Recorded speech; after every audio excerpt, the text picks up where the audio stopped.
Stocks are continuing to spike right now, and my next guest so disapproves of the Federal Reserve and the moves it's made that he even wrote a book called End the Fed.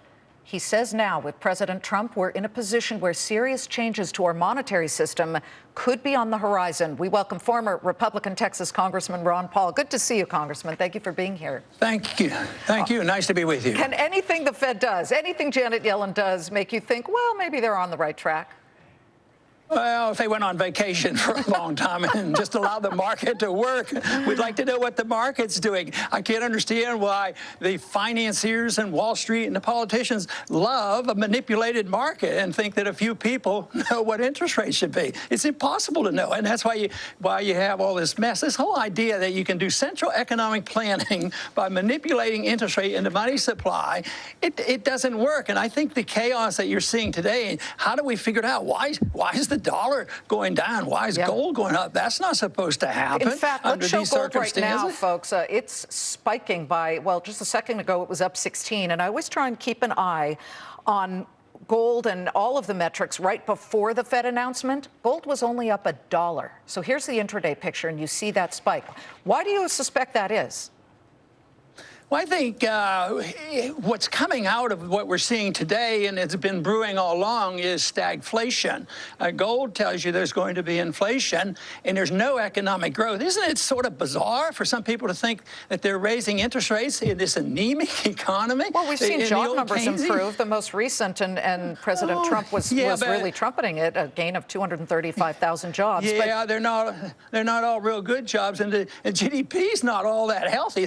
You have to admit it's been a very weak economy, and raising interest rates has usually been reserved almost always for calming down an overheated economy, which I never figured out on a free market. We like heat in the economy, we like growth, but no, not in a managed economy. You have to turn it off. But what are you turning off? Are we heading for a crash in the stock market? Do you foresee that?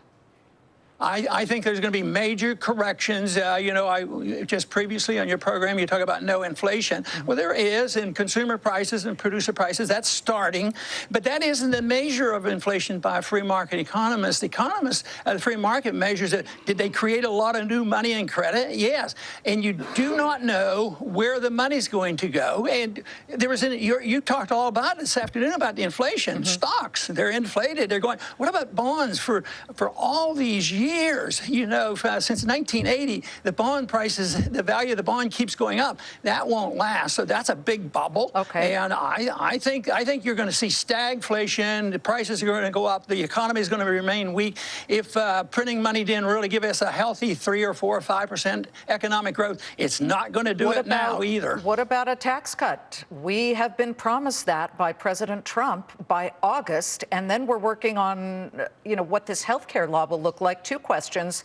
If you were still in Congress, would you vote yes on the GOP health care bill?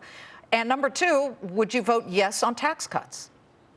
Absolutely on the tax cuts. The other one, if it would have to have, you know, a lot of good things in, like savings account and making competitions in the insurance business. But I haven't looked at it in the details to find out exactly what's there. But right now, I don't think it's my kind of bill. Your son hates it. But on the tax cut, I mean, your son, the senator, absolutely hates the bill and says he will not vote for it. Yeah, I think I probably could vote for his. More so. But stocks at these levels, we're up 124 points. What do you want to impart to our viewers who are actually kind of happy about that if they have 401ks or pensions? Well, they need to short it, short the market. They're sophisticated investors. But, you know, people who've been shorting it, that they have been, you know, being correct in the last year or so that there's distortions in the market. They've lost a lot of money on that because, you know, the euphoria from Trump, lower taxes and regulations, that all affects the market. But ultimately, fundamentals reign, and you just can't get wealth out of a printing press. All that does is distort things, encourages encourages government to do bad things. And if I thought all of a sudden we were going to have a radical cut in spending, that would be a different story on the pressure on the Fed. But we're going to spend a lot more money on infrastructure, and for some unusual reason that we're going to spend more money on weaponry and give more money, more weapons around the world. Yeah, that's going to be great for the economy. So there's a lot more spending, and that's inflation. You know, the price of buying an airplane never goes down. So that's inflation too. Well, money is unpredictable. I think used Gulfstreams are coming down. Good to see you for those 1%ers. Congressman Ron Paul, always a pleasure to have you. Thank you so much. Thank you.